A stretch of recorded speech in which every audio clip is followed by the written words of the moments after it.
Nadia killed a man 3 days ago. That's why she was walking through the village at this hour, when the sky was still dark and the snow crunched beneath her boots like breaking bones. That's why she took the long way around the mill instead of cutting through the square, because the square was where she'd done it. So she took an unexpected detour, which is how she found him. The man was collapsed against the mill's stone wall. At first, she thought he was dead. No one could lose that much blood and still be breathing. It painted the snow around him in grotesque splashes of crimson and black, and his breathing came in shallow gasps that misted in the frozen air. But somehow, he was breathing. And cradled against his chest, protected from the carnage, were 2 infants screaming their fury at the cold. Any sane person would have run for the healers, let them handle whatever violence had spilled into their quiet border village. Men built like this one, broad-shouldered, heavily muscled, didn't end up dying in the snow unless they were neck-deep in some terrible danger. But the babies were crying, thin wails that felt like ice picks behind her eyes, and when the man's head rolled toward her, his eyes caught the pre-dawn light and flashed silver like starlight. "Please," he managed, his voice a rasp of gravel and pain. "They're freezing." She should have run. Should have recognized that silver flash for what it was.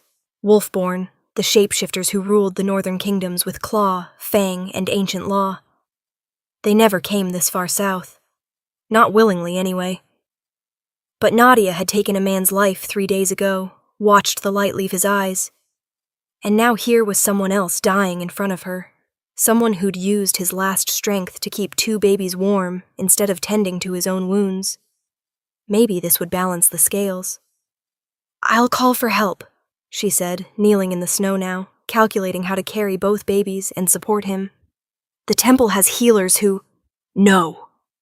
His hand shot out faster than someone dying should be able to move, caught her wrist in a grip that burned fever-hot even through her glove. "Please, they'll hunt them down. All of us." "Who? Who's hunting you down?" He smiled then, bitter and exhausted, and she saw his teeth were stained red. "If I told you, you'd run, and they need you." His hand moved protectively over the infants on his chest. He was right about one thing. Nadia should have run. Instead, she said, "I have a room. It's small, but there's a fire. Can you walk?" Before we continue, please like this video and subscribe. It will make my day. Now back to our story. Getting Felix up the stairs to her room above the cobbler's shop was like dragging a mountain. He was easily twice her weight, all muscle and bone, and every step sent fresh blood seeping through the makeshift bandage she'd torn from her cloak. The babies, she'd tucked them inside her coat, one against each side, screamed the entire way, their cries echoing through the pre-dawn stillness. She shouldered open her door and half carried, half dragged him inside. The room was exactly as she'd described it. Small, barely large enough for her narrow bed, and the potbelly stove in the corner. She'd lived here for 8 months, ever since she'd arrived in this nameless border village, and she'd never bothered to make it feel like home. Why would she? She never stayed anywhere long enough for it to matter. Felix collapsed onto her bed with a groan that sounded more animal than human. Blood immediately began soaking into her quilt. The only nice thing she owned, hand-stitched by her mother before everything went wrong. "Don't die on that," she muttered, pulling the babies free from her coat. They were red-faced and furious, tiny fists flailing. She'd never held an infant before. Never wanted to.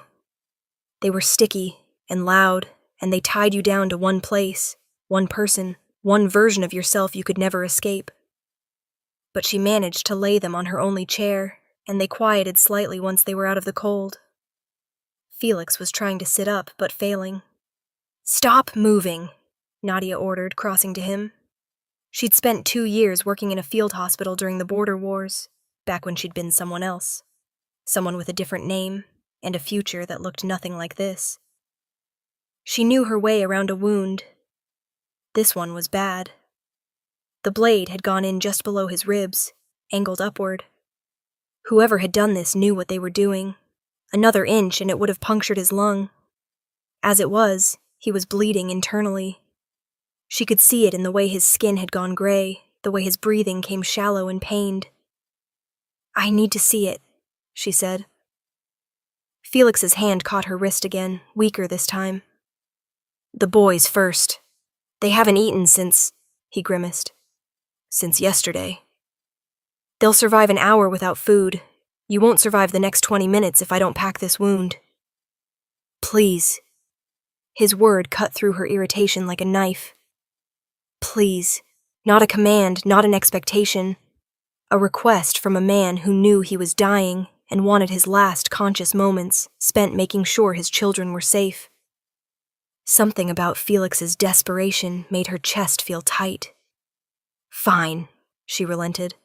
"But I don't know the first thing about babies." "Milk," he managed. "Warm milk. Boiled water, cooled slightly. Clean cloth, too, to let them suck." She worked quickly, stoking the fire, heating water in her kettle, diluting the small amount of milk she had left from yesterday's breakfast. The babies had started screaming again, thin wails that felt like they were burrowing into her skull. She'd faced down soldiers twice her size, survived 3 years of war, killed a man with her bare hands, but 2 infants barely bigger than her forearm were reducing her to a panicked mess. "Talk to them," Felix said from the bed. His eyes were half closed, his voice fading. "They just need to hear a voice. I don't know what to say to babies. Anything, tell them they're safe." Nadia felt ridiculous, but she found herself murmuring to the screaming infants as she prepared their feeding cloths. "You're safe. You're fine. Your father's an idiot for getting himself stabbed, but we're going to fix it. And then he's going to explain what the hell is going on." It might have been her imagination, but the screaming lessened slightly. She fed them one at a time, awkward and fumbling, the warm cloth clutched in their desperate mouths. The smaller one, darker hair, delicate features, latched on immediately. The other one, bigger and louder, with a distinctive birthmark beneath his left eye, took more coaxing. "That's Griffin," Felix said softly. "The loud one. Gray's the quiet one." "Griffin's not quiet. Compared to his brother, he is." Despite everything, Nadia almost smiled. Then she looked at Felix, and the moment evaporated. He'd gone even paler, and his breathing had turned ragged. "Your turn," she said, settling the now quiet babies back in their carrier. She'd stitched up men in worse condition during the war, but never in a cramped room above a cobbler's shop, never with 2 infants watching from a chair, never with this particular knot of anxiety in her stomach. Felix's cloak was expensive, his clothes well made, and when she peeled back his shirt, she saw the wound wasn't the only mark on his skin. His torso was a map of scars, some old and silvered, others more recent. Claw marks raked across his left shoulder. What looked like a burn scar curved along his ribs. And there, above his heart, was a brand she recognized from her time near the border. The triple moon insignia of the wolf-born royal line. Her hands stilled. "You're not just wolf-born," she said quietly. "You're dying," Felix interrupted. "I'm dying. Does the rest matter?" It mattered. It mattered because the wolf-born royal family didn't just wander into human villages bleeding out in the snow. It mattered because if someone had tried to kill him, they wouldn't stop with one attempt. It mattered because Nadia had spent 8 months trying to disappear, and now she was harboring someone important enough to hunt. But he was right about one thing. He was dying. She threaded her needle. "This is going to hurt," she warned. "Can't hurt, worse than it already does." He was wrong about that. The moment she started cleaning the wound, Felix's entire body went rigid, his hands fisting in her ruined quilt.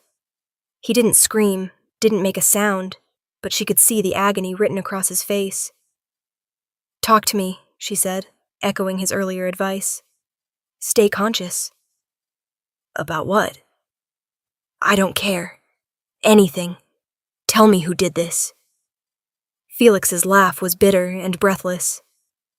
"My brother." Nadia's hands didn't stop moving, but her mind raced. A brother willing to kill his own blood. Royal succession, probably. A story as old as time. "Your brother's an autisque. Asshole," she said. That's one word for it. She worked in silence for a moment, packing the wound with clean cloth, stitching the worst of the external damage. It wasn't pretty, but it would hold. The internal bleeding was another matter. There was nothing she could do about that, except hope his wolf-born healing was as strong as the stories claimed. "Why come here?" she asked. "This village is nothing. We're barely on the maps." "Exactly." Felix's eyes had closed, but his voice remained steady, focused, like staying conscious was an act of will. "Finn would expect me to run north, to the strongholds, to allies. He'd have the roads watched, the safe houses compromised. But here," he managed something like a smile, "no one looks for a king in the middle of nowhere." "Finn, that's your brother?" "Twin brother." That explained the babies' names, maybe. Griffin and Gray, an echo of their father and uncle, locked in whatever power struggle had led to this. "Why did he do it?" Nadia asked, tying off the last stitch. Felix's eyes opened, and for a moment that silver flash was back, bright and inhuman. "Because I have something he wants. Something he thinks should be his." "The throne?" "No, my sons." The words hung in the small room, heavy with implication. Nadia sat back on her heels, studying Felix's face. He was maybe 30, give or take a few years. Handsome in a rough way, with dark hair that needed cutting and a jaw that looked like it had been broken at least once. But it was his eyes that caught her, not just the silver, but the exhaustion in them, the bone-deep weariness of someone who'd been running for a long time. "He wants to kill children?"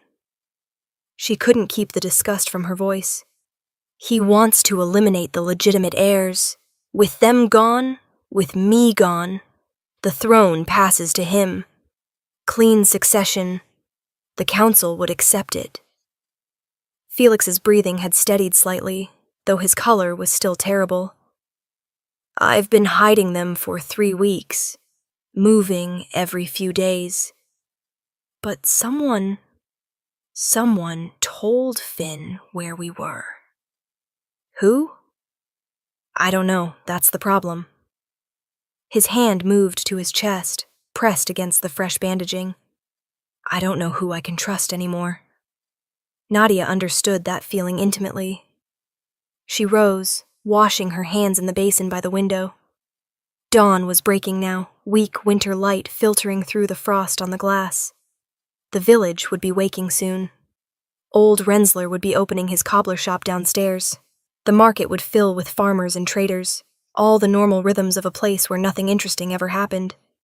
Except now there was a dying king in her bed, and 2 infant princes in her chair, and somewhere out there, someone was hunting them. "You can't stay here," she said, not turning around. "If your brother's men are looking, they'll search every building. This village is small. They'll find you in a day, maybe 2. "I know. And She stopped, the words catching in her throat. "I can't be involved in this. I have my own problems.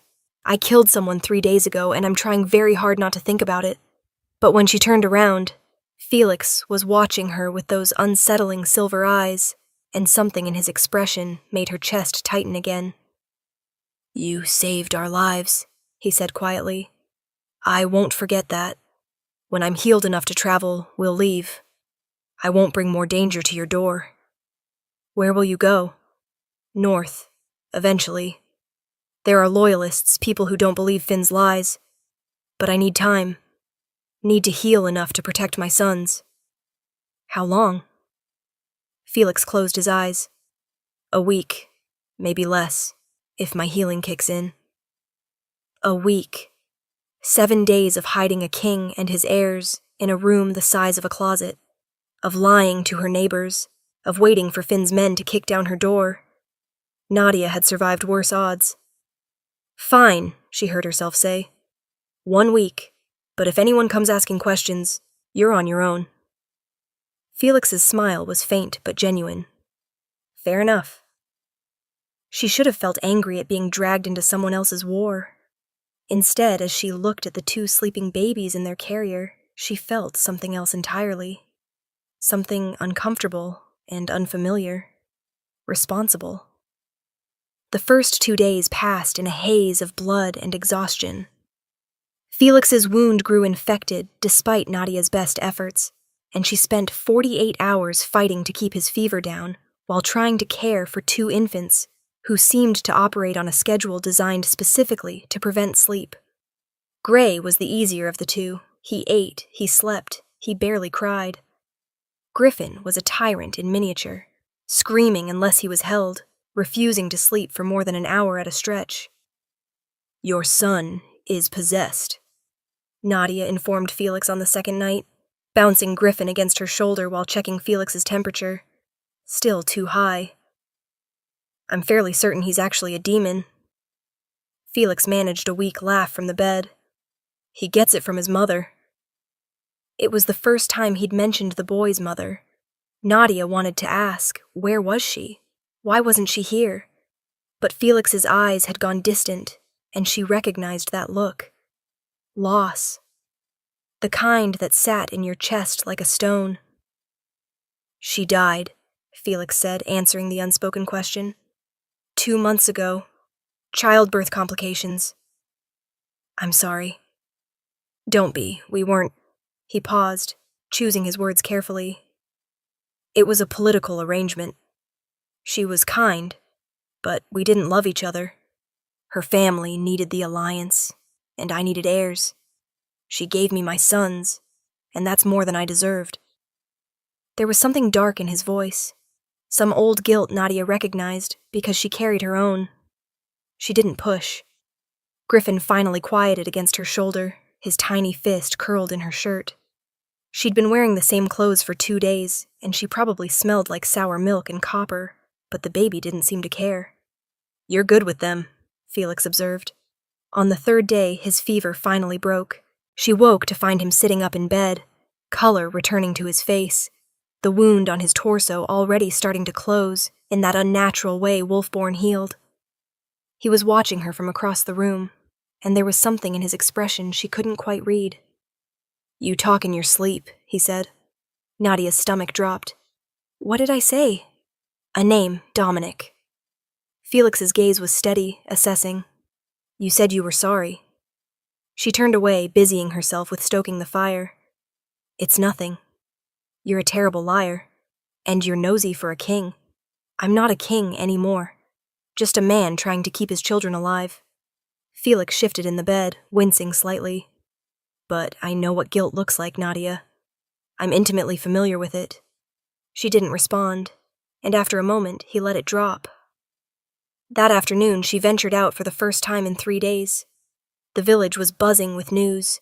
2 strangers had been asking questions at the inn, describing a man and 2 babies, offering coin for information.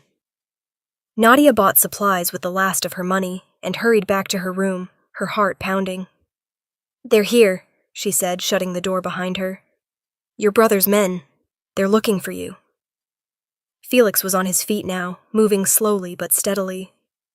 The Wolfborn healing was remarkable. 3 days ago he'd been dying, and now he looked like he could fight if necessary. How many? He asked. 2 that I saw. Could be more. Description? Rough. Armed. One of them had a scar across his throat. The other was tall, bald, moved like military. Felix's expression darkened. Garrett and Stone. Finn's personal guard. If he sent them, he's serious about this. As opposed to casually stabbing you?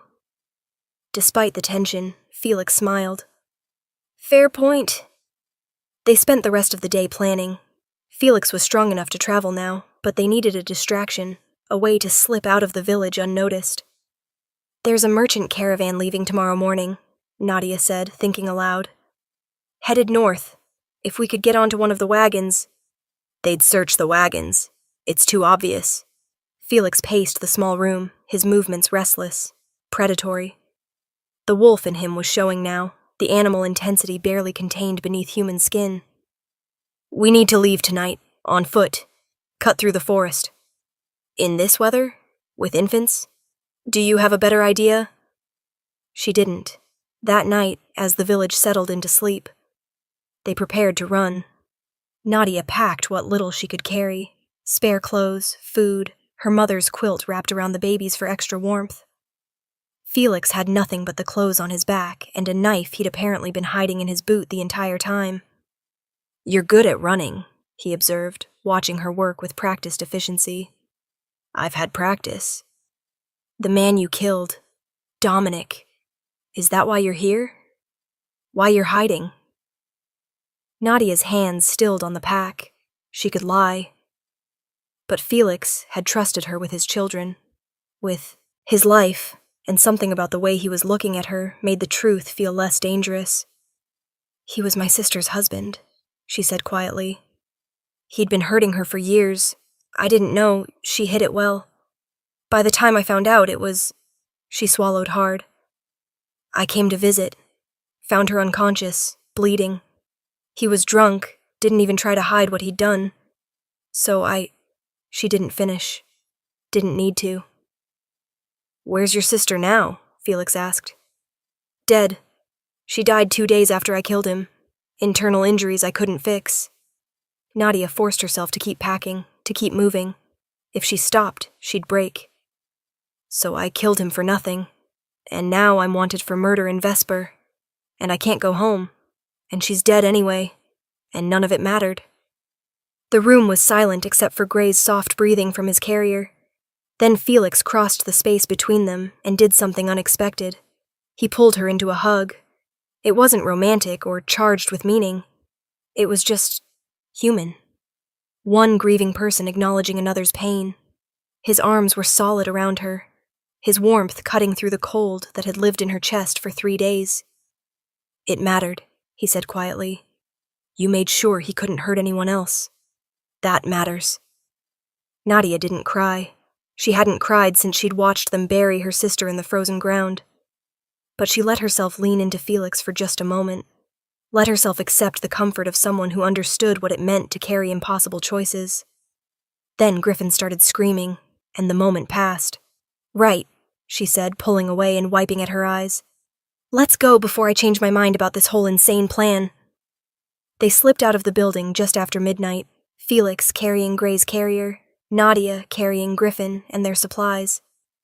The village was dark and quiet, snow falling in lazy spirals that covered their tracks almost as quickly as they made them. They'd almost reached the tree line when a voice called out behind them. "Going somewhere?" Nadia spun around, her heart in her throat. 2 men stood in the street behind them, one with a scar across his throat, the other tall and bald. Garrett and Stone. And they were both armed. Felix moved in front of her immediately, positioning himself between Nadia and the soldiers. Even carrying Gray's basket, even barely healed from a wound that should have killed him, he radiated danger. "Walk away," Felix said, his voice dropping into a register that made Nadia's skin prickle. "Last warning." Garrett, the one with the scarred throat, laughed. "King Finn sends his regards. He'd like his nephews back. And your head, obviously." Felix's free hand had moved to the knife at his belt. "We can do this easy or hard," Stone added. His hand rested on his sword hilt.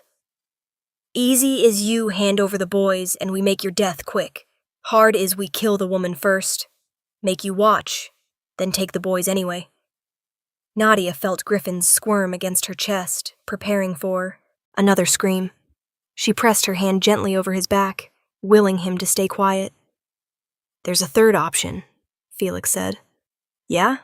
What's that?" "I kill both of you, and we walk away." Garrett's laugh died.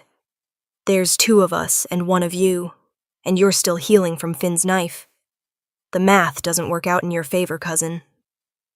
Cousin. So they were family too, part of the same bloodline that was now trying to devour itself. Felix handed Gray's carrier to Nadia without taking his eyes off the 2 men.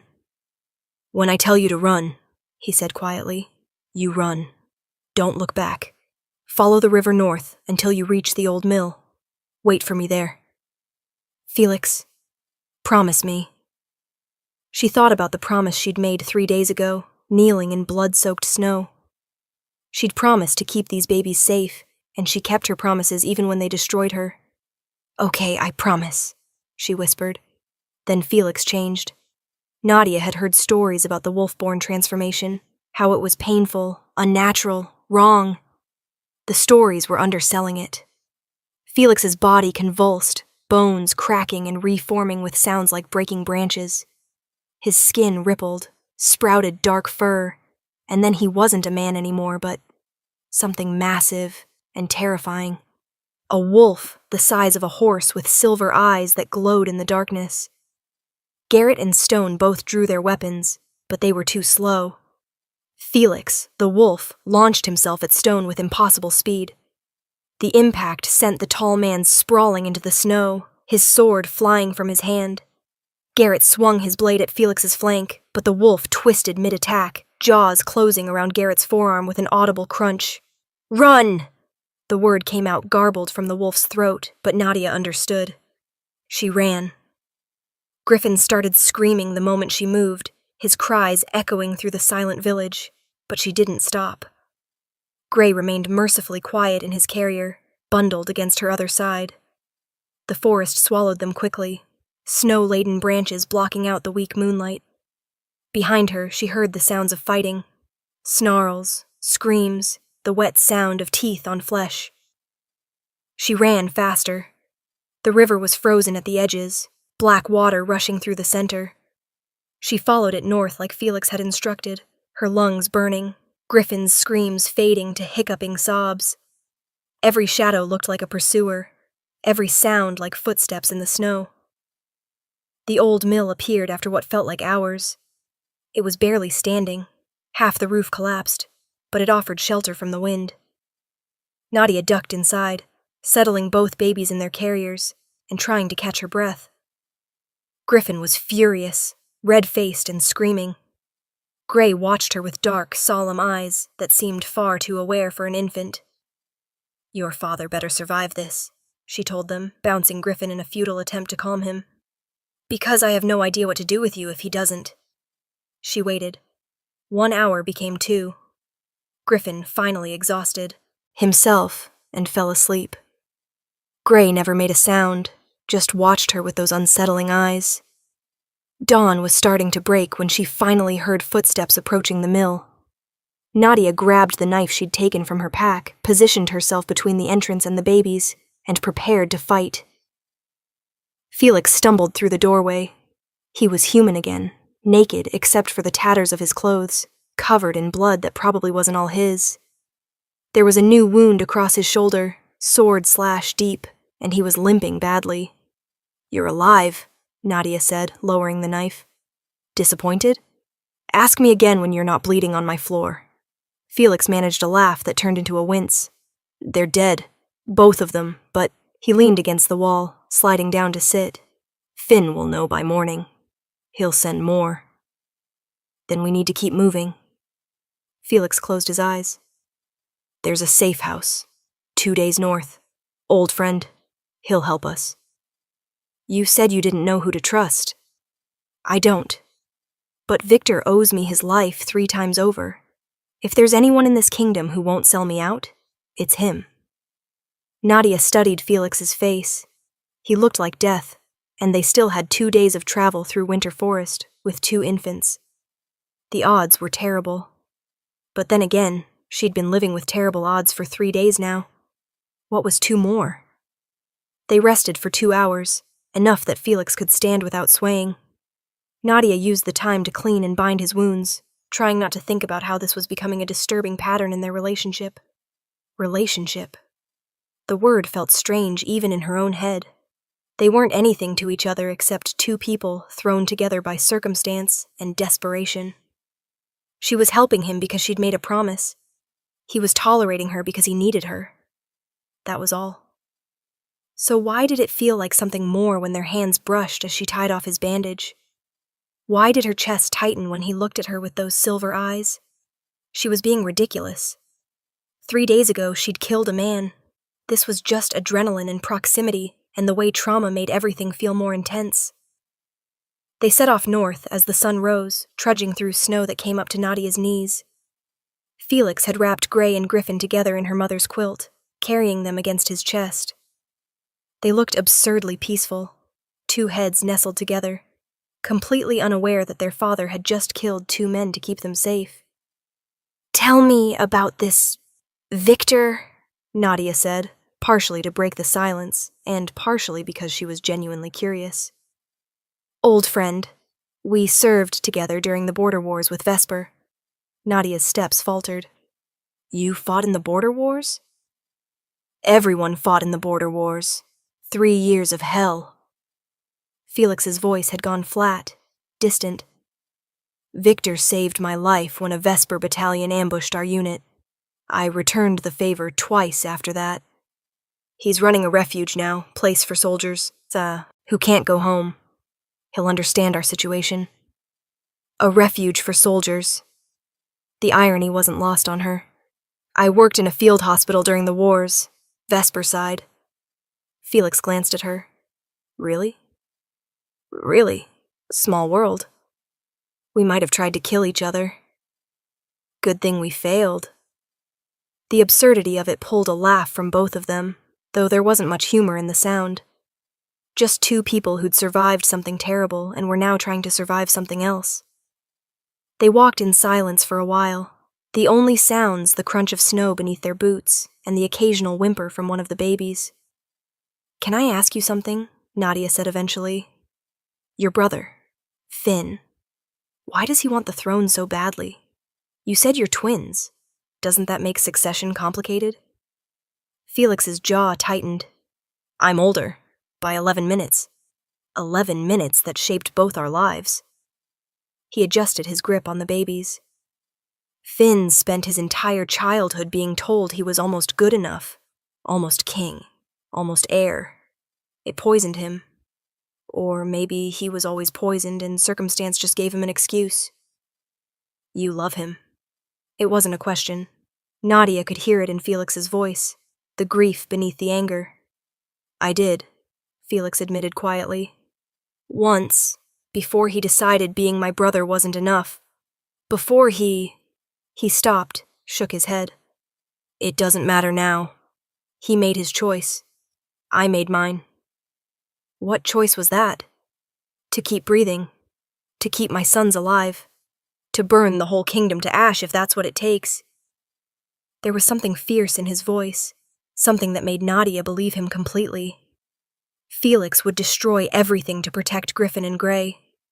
They made camp that night in a cave shallow enough to avoid wolves, but deep enough to shelter them from the worst of the wind. Felix built a fire, while Nadia fed the babies their increasingly thin milk rations. They were running out of supplies. They were running out of time. "Tell me about your sister," Felix said, settling beside the fire. The babies were asleep between them, bundled in the quilt. "What was her name?" "Lissa." Nadia hadn't said her sister's name out loud since the funeral. It hurt. "She was 2 years younger than me. Smart, funny, kind in a way I never managed to be. She deserved so much better than what she got." "Then Dominic?" "Then all of it. She wanted to be a teacher. She loved children, wanted to open a school for girls in Vesper who couldn't afford normal tuition." Nadia stared into the fire, remembering. "Instead, she married him because our father owed his family money. Sold her to clear a debt." "Where's your father now?" "His heart gave out 2 years ago, which is good, because if he wasn't already dead, I'd have killed him too." Felix was quiet for a moment. "I'm glad you killed Dominic, for what it's worth." "It's not worth much. Lissa's still dead. But he can't hurt anyone else. That's worth something." Maybe. Nadia wanted to believe it, but guilt sat heavy in her chest, making it hard to breathe. Felix reached across the space between them and took her hand. His palm was warm, calloused, solid. "You're not a bad person, Nadia," he said quietly. "Bad people don't risk everything for strangers. Bad people don't keep promises when it would be easier to run." You don't know me. I know enough. She should have pulled her hand away, should have maintained the distance that kept her safe. Instead, she let herself hold on, let herself take comfort from this man she barely knew, and tried not to think about what it meant that she didn't want to let go. They reached Victor's refuge the next afternoon, half frozen and completely exhausted. The compound was larger than Nadia expected, a series of buildings clustered in a clearing, smoke rising from multiple chimneys. People moved between the structures, scarred and weary, the unmistakable look of soldiers who'd survived hell and found a temporary peace. Victor himself was a mountain of a man, easily 6.5 feet tall, with a silver beard and kind eyes that didn't match his warrior's build. "Felix," he breathed when he saw them. "My God, we heard you were dead." "Working on it," Felix replied. Then his knees buckled. Nadia caught him, barely, and between her and Victor, they got Felix and the babies inside. The next few days blurred together. Felix's wound had reopened during their journey, and infection set in again. Victor's people had a proper healer, a sharp-eyed woman named Elena who took one look at Felix and immediately started barking orders. Nadia found herself relegated to caring for Griffin and Gray, which should have been a relief, but somehow felt wrong. She'd gotten used to Felix being there, his presence a steady anchor in the chaos. Without him conscious and arguing with her, the refuge felt too quiet. "He'll live," Olena assured her on the third day. "Wolfborn heal fast. He just needs rest." "How long?" "Another few days, maybe a week." A week. They'd been running together for almost 7 days now, and it felt both like forever and not nearly long enough. Nadia spent her time exploring the refuge, learning its rhythms. Most of the people here were ex-soldiers, wolf-born and human, Vesper and Northern Kingdom alike. They'd all fought in wars that solved nothing, lost pieces of themselves in the process, and now they were trying to figure out how to live with what remained. She understood that intimately. On the 5th day, Felix woke up. Nadia was feeding Gray when Victor came to get her. "He's asking for you?" Victor said, something knowing in his expression. Felix was sitting up in bed when she entered the small room they'd given him. He looked better, color back in his face, the wound on his shoulder finally starting to close properly. "You lived," Nadia said, settling into the chair beside the bed. "Disappointed?" "You already made that joke." "Worth repeating." Felix's gaze moved to Gray in her arms. "How are they?" "Loud. Griffin screamed for 2 hours straight yesterday, and I genuinely considered leaving him in the snow. But you didn't." "No, I'm too stupidly attached now." The words came out before she could stop them, and something shifted in Felix's expression. He reached out, his fingers brushing her hand. "Thank you," he said quietly, "for all of this, for keeping your promise, for—" "Don't," Nadia interrupted. "Don't thank me. I'm not doing this for gratitude." "Then why?" Nadia looked at Gray's sleeping face, at Felix watching her with those silver eyes, and felt something crack open in her chest. Something she'd been keeping carefully locked since Lissa died. "Because," she said finally, "I couldn't save my sister. But maybe I can save someone else's family." The truth felt like bleeding, like exposing a wound she'd been trying to ignore. Felix's hand moved from Gray to her wrist, his touch gentle. "You already have," he said. That night, Victor called a council. "Finn's consolidating power," he told them, spreading a map across the table. "He's telling everyone you're dead, that your sons died with you. He's claiming the throne through right of succession." "So we're officially dead." Felix studied the map. "That might work in our favor." "How?" Nadia asked. "Dead men don't need to hide." Felix's finger traced a path north on the map. "There's a stronghold in the northern reach. Old bloodline, loyal to my father's memory. If I can get there, prove I'm alive, I can rally support." "That's a 3-week journey," Victor said, "through hostile territory. And Finn has the roads." "Then we don't take the roads." "Felix." I know the risks, but what's the alternative? Hide here forever? Let Finn rule unchallenged? Let my sons grow up fugitives? Felix's voice had gone hard. We have to end this. Nadia listened to them plan, routes and supplies and contingencies, and felt the weight of reality settling over her. This wasn't a few days of running anymore. Felix was planning a war, and if she stayed with him, she'd be in the middle of it. She could leave. No one would blame her. She'd done her part, kept her promise. The babies were safe for now. Felix had allies here. But when she looked at Griffin and Gray sleeping in their carrier across the room, somehow she couldn't bear walking away. Later, after the council dispersed, Felix found her standing outside, watching snow fall through the trees. You're thinking about leaving, he said. How'd you know? I'd be thinking the same thing if I were you. Felix moved to stand beside her, close enough that she could feel his warmth. You didn't sign up for a war. We're safe now. Your promise is fulfilled. Is it, though? Nadia turned to look at him. You're planning to march into hostile territory with 2 infants. That doesn't sound very safe. They'd stay here with Victor, guarded, protected. You'd leave them? To secure their future? Yes. Something painful crossed Felix's face. I'd do anything to ensure they grow up in a world where they don't have to run. Nadia understood. She didn't like it, but she understood. Come with me, Felix said suddenly. She blinked. What? Come with me, north. Help me take back the throne. He turned to face her fully, his silver eyes intense. I trust you, Nadia. I trust you with my sons' lives. That's not something I say lightly. Felix, I know you've already given more than anyone should ask, but I'm asking anyway. His hand found hers, fingers intertwining. I need someone I can trust, and He stopped, something vulnerable flickering across his face. I don't want to do this without you. The confession hung between them, heavy with implications neither of them had the courage to name. Nadia thought about Lissa, about Dominic, about 3 years of running and 8 months of hiding, and the endless, exhausting work of trying to disappear. She thought about the way Felix's hand felt in hers, warm, solid, right. I'm wanted for murder in Vesper, she said.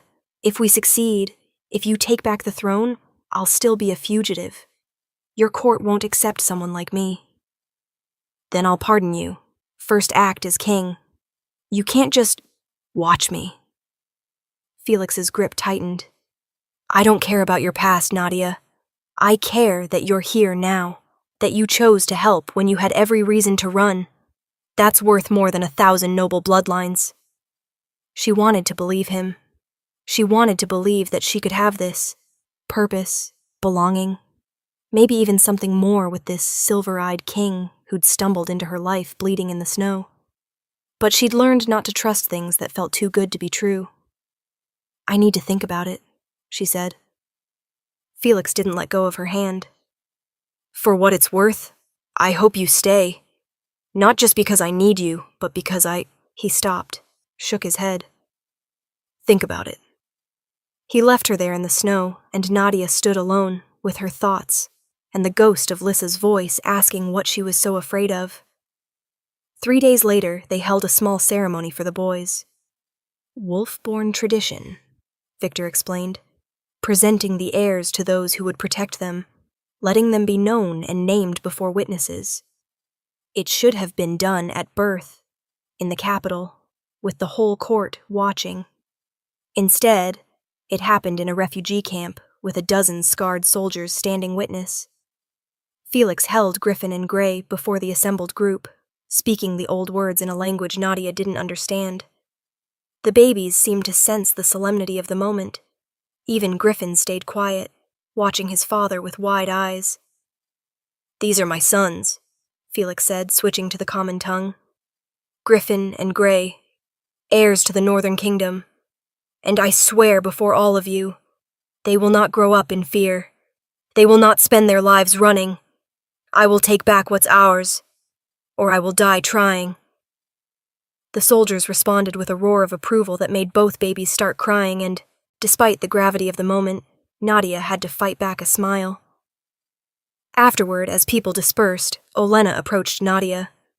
"You're going with him," the healer said. Not a question. "I haven't decided." "You have. You're just afraid to admit it." Olena's sharp eyes studied her. "I know what someone looks like when they're trying to talk themselves out of something they actually want." "I barely know him." "You know him well enough to have kept his sons alive for over a week. You know him well enough to have killed for him. Don't look surprised Victor told me about the soldiers. You know him well enough to be terrified of how much you care." Nadia wanted to argue, but the words stuck in her throat. "Life's short," Olena said kindly. "Especially for people like us who've survived things we shouldn't have. Don't waste it being afraid." That night, Nadia found Felix in the room where the babies slept, watching over them in the darkness. "I'll go with you," she said from the doorway. Felix turned, surprise and something else. Relief, hope, flickering across his face. "You're sure?" "No, but I'm going anyway." She moved into the room, standing beside him. "Someone needs to keep you from doing anything heroically stupid." "That's the only reason?" "No." The admission felt like stepping off a cliff. "But it's the one I'm comfortable saying out loud." Felix's hand found hers in the darkness, fingers intertwining. They stood like that for a long moment, watching the babies sleep, neither of them willing to name what was building between them. Finally, Felix spoke. "When this is over, when we take back the kingdom, I want you to stay. Not as their caretaker or my ally, as..." He paused, choosing his words carefully. "As whatever you want to be. But I want you there." "That's a long way off," Nadia said. "A lot could happen between now and then." "I know, but I needed you to know that this, us, it's not just convenience or circumstance." Felix turned to face her fully. "I don't believe in fate or destiny or any of that, but I believe in choice, and I choose you, if you'll have me." Nadia's heart was pounding so hard she was surprised it didn't wake the babies. Felix was offering her something she'd thought she could never have again. Belonging, purpose, maybe even love. But love came with risk, with the possibility of loss, with the certainty that if she let herself care this much, losing it would destroy her. She'd already lost Lissa. Could she survive losing this too? "Ask me again," she said finally, "when we're not fugitives running for our lives. When you have your throne back and your sons are safe. Ask me then, and I'll give you an answer." Felix smiled, soft and understanding. "Deal." They left the refuge 2 days later. The plan was dangerous and probably doomed. Travel north to the stronghold, gather support, challenge Finn for the throne. Simple in concept, nearly impossible in execution. But Victor had supplied them with weapons, provisions, and a small group of volunteers, 5 soldiers who'd sworn their loyalty to Felix. Griffin and Gray stayed behind, which was the hardest part. Nadia had spent almost 2 weeks caring for them, and saying goodbye felt like tearing something vital out of her chest. "They'll be safe here," Victor promised, gripping her shoulder. "I'll guard them with my life." "Make sure Griffin gets walked when he's fussy," Nadia said, trying not to cry. "And Gray likes being swaddled tight, and I've raised 3 children of my own," Victor said gently. "They'll be fine." Felix's goodbye was quieter, private. Nadia gave him space, watched from a distance as he held his sons one last time, whispering promises she couldn't hear. When he finally pulled away, his eyes were red. "Ready?" he asked, joining her. Not even remotely. They set off north into the snow, into whatever waited for them in the mountains. The journey took 12 days. 12 days of cold and danger and near misses with Finn's patrols. 12 days of Nadia learning to fight properly, Felix teaching her knife work by firelight. 12 days of slowly, inevitably falling for a man she knew she shouldn't. It happened in small moments, Felix's laugh when she made a sarcastic comment about his tracking skills. The way he always made sure she had the warmest spot by the fire. How he listened when she talked about Lissa, really listened, like her grief mattered. One night, camped in another shallow cave while snow fell outside, Felix asked, "Do you regret this? Coming with me?" Nadia considered the question seriously. Her feet were blistered, her hands raw from cold, and they were maybe 3 days from either victory or death. By all rights, she should regret every decision that had led her here. "No, I don't," she said. "Even though you could die for a kingdom that's not yours?" "It's not about the kingdom." She met his silver eyes across the fire. "It's about choice. I'm tired of running, of hiding, of letting fear make my decisions. Whatever happens next, at least I chose it." Felix was quiet for a long moment. Then he moved around the fire, settling beside her.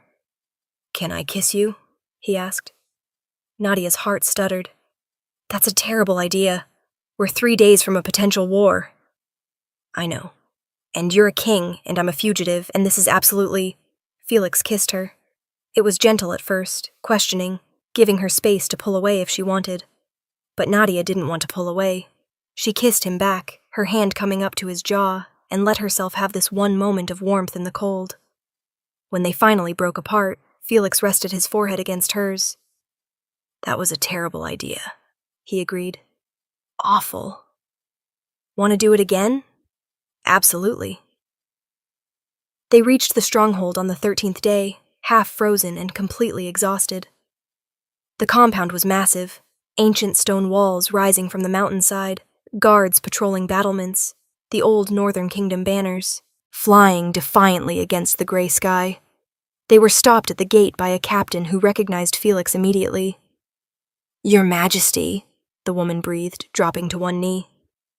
"We thought the king said you were dead." "My brother says a lot of things," Felix replied. "Most of them are lies. Take me to Lady Ashford."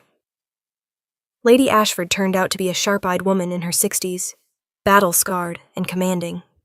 She took one look at Felix and immediately started mobilizing her forces. "Finn's been consolidating power," she told them over maps in her war room. "But he's not universally accepted. The old families remember your father, remember you. If you're alive, if you challenge him formally, many would rally to your cause." "How many?" Felix asked. "Enough, maybe." Lady Ashford's gaze moved to Nadia. "Who's this?" "Nadia Karen. She's with me." "With you how?" Felix's hand found Nadia's beneath the table. "In every way that matters." Lady Ashford's eyebrows rose, but she didn't comment further. They spent the next 3 days planning, gathering intelligence, sending messages to potential allies, preparing for the confrontation that was coming. On the 4th day, word came that Finn had learned Felix was alive. He was marching north with an army. "He'll be here in 5 days," Lady Ashford reported. "Maybe less if he pushes hard." Felix nodded, his expression grim.